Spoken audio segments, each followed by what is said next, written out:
it and it's perfect. Yeah. Okay, so I'm zero my counter now. Thank you very much for the invitation for this opportunity. I'll talk specifically on perspectives on heritage science integration initiatives in South America within this panel. But I'd like to remember Lucas mentioning that this is not the event we are aiming for. I mean, this is like a step to the event. We want to get together soon or later to discuss the issue with more participation from other colleagues from Latin America. Hold on. Well, this idea is mentioned by Joan Cassar about the restore, patiently working and on its task. It's important when we are trying to train, when we are training our students, but also given the reality we're living now in South America and in several other countries, preservation of cultural heritage goes well beyond movable heritage. As you can see here, these are pictures of mining activities in my city of Belo Horizonte, and they do impact natural environment, cultural heritage. They impact the cities, the way people will live in the cities, and there are accidents, very big accidents, like this dam, which has caused death of people and destruction of whole river basin back in 2015, when ECOM General Assembly was happening. You can see at the background a church which was affected, between several other monuments which have been affected, and the houses of people and the living communities in the region. So this aspect of attending the rescue of cultural heritage goes well beyond just the conservators and the scientists and architects and urbanists. You can see here people from the police, our colleagues from the Conservation Center, and here the ancient director of the Conservation Center rescuing an object. Here another example of the problems we face, and this is not just in South America. We've had a fire at the National Museum of the Federal University of Rio de Janeiro about 2 or 3 years ago, 2 years ago actually, and it was a big, very big loss. We are now working on with the team on the conditions, and thanks to the knowledge already accumulated by the Brazilian community in terms of climate and how the objects in Brazil are answering, are behaving under climate conditions, we are now discussing with the team of experts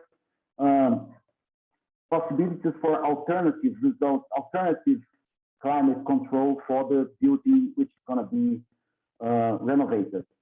And we are working with much more fluctuation conditions than if we compare it to the literature.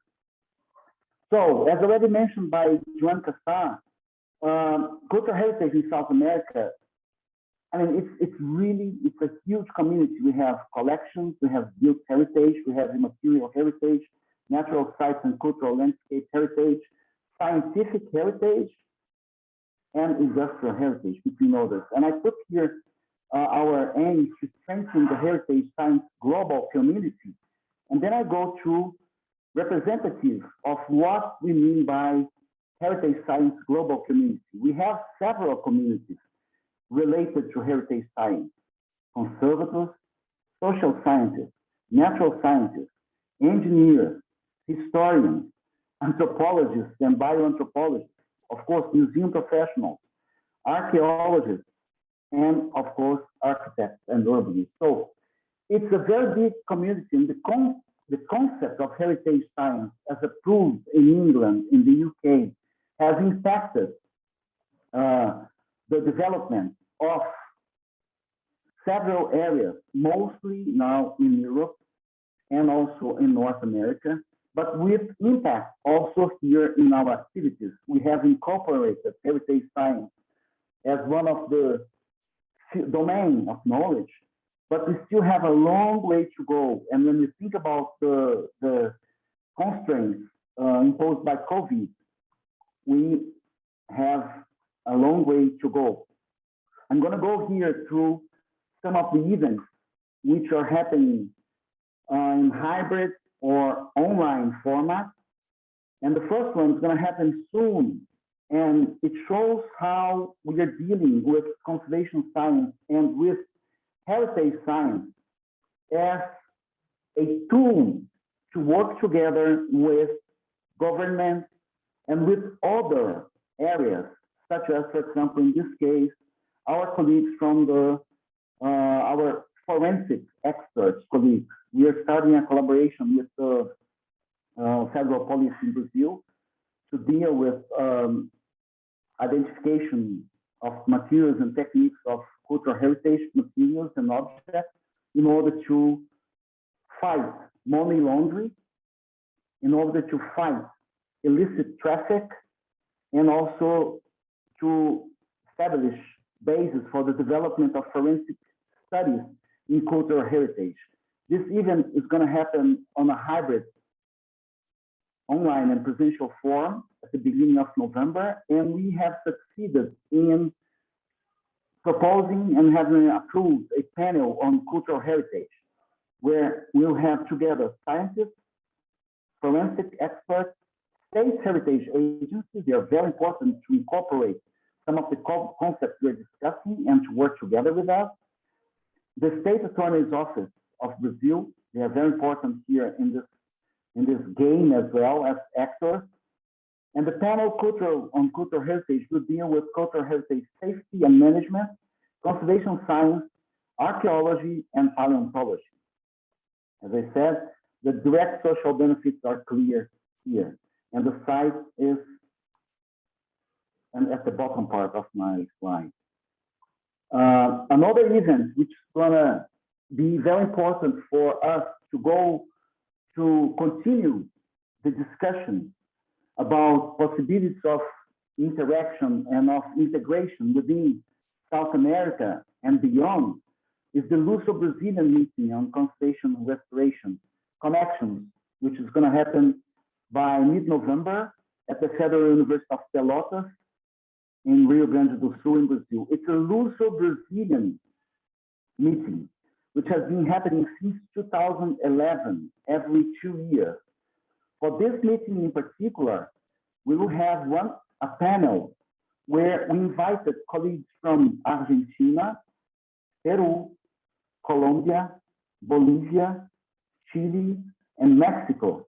And in this panel, we will discuss possibilities of cooperation and of collaboration, but within the framework of our conservation training program.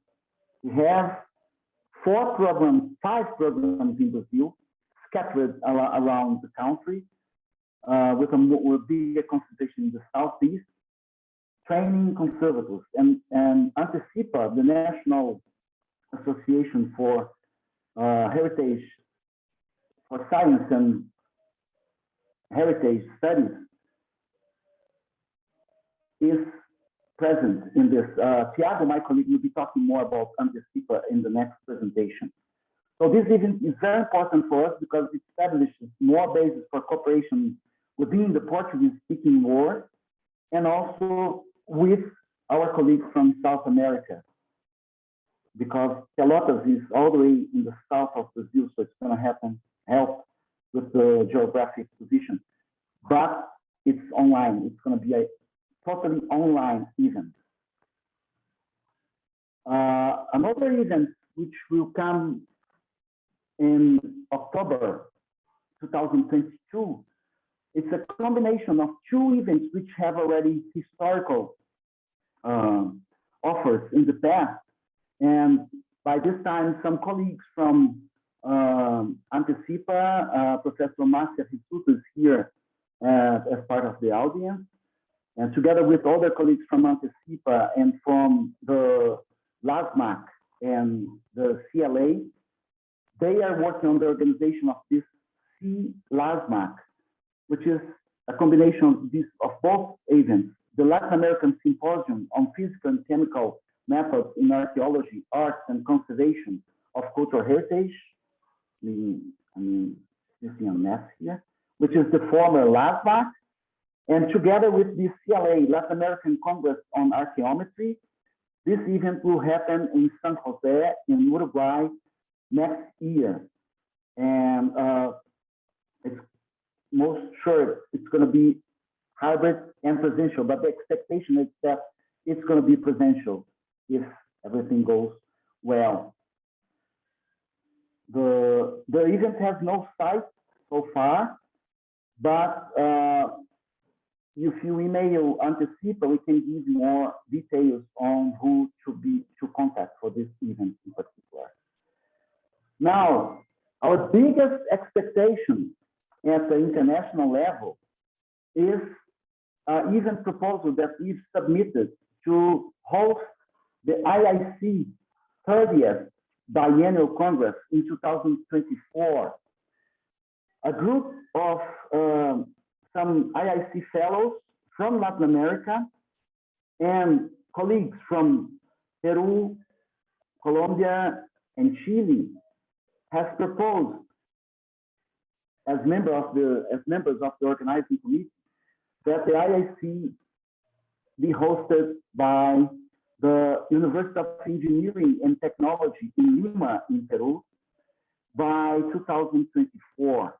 The link to the UTEC Center for Preventive Conservation is here, and they have developed a wonderful work in establishing this new center at the University of Engineering and Technology. So this group of professionals from Latin America has proposed the event to happen in Lima, but we are still subjected to the selection process. So we have no more details about this because we are waiting for the decision if we are going to continue in this selection process. Now, I'm a member of the working group on sustainability of the ICOM, and I'd like to remind you all here about the Sustainable Development Goals, of which I can't go into details, but SDG number 17 is for partnership for goals. So I would like to suggest that each of these Sustainable Development Goals should be read and discussed in depth because we can contribute to all of these goals here as a community of heritage scientists. And then I go to a slide that I have already used back in 2015 when we met in Rio, but I think they're still very contemporary. In terms of management, it's my opinion that we should work on integrated policies at the state, the city, economic, and social level in order to lower inequalities and to promote inclusion, so that the state can work with regulation, fiscalization, and of course be prompt to disasters. In terms of education, we have to work on the valorization of the cultural heritage, so that managers, corporate executives, politicians, university officers, and funding agencies officers, legislators, as well as the public in general, be educated about the value and how to respect diversity within the field of cultural heritage. And last but not least, in terms of training, of course, we're still dealing with several questions related to material science, but we should not put aside, and we should definitely incorporate history and the social sciences in terms of the training of these several professionals, conservators, archaeologists, architects, engineers, historians, scientists, and they are all members of this wide heritage community. And just as a last example of how important it is to work and to open the borders of our collaboration, I'm projecting here one of the human remains that was found here in my region of Lagoa Santos. It's very important for the history of archaeology and paleontology in Brazil. And this was the sampling which was made by a team of archaeologists before our team arrived to this museum. The result of our work is published here on Science, early Urban dispersal within the Americans. And my role within the group was to discuss questions related to how to access samples for DNA analysis, how they should be saved for future work, how to handle samples, and so on. And you can see here that if our bioanthropologists are not well trained in order to respect the samples, they can do this sort of intervention. And I leave you here with a mention that I found in a paper which is related to a meeting which happened in Singapore in 2017. And I found it interesting to close my presentation. I apologize for the easy symbolism, but the truth of our age amounts to just this: an incredible technical progress strives to cure the ills caused to man by an incredible technical progress. So it's very important that we work together, that we train, but that we reach not just the public, but also the politicians, and even within our own institutions, our executives. Thank you very much.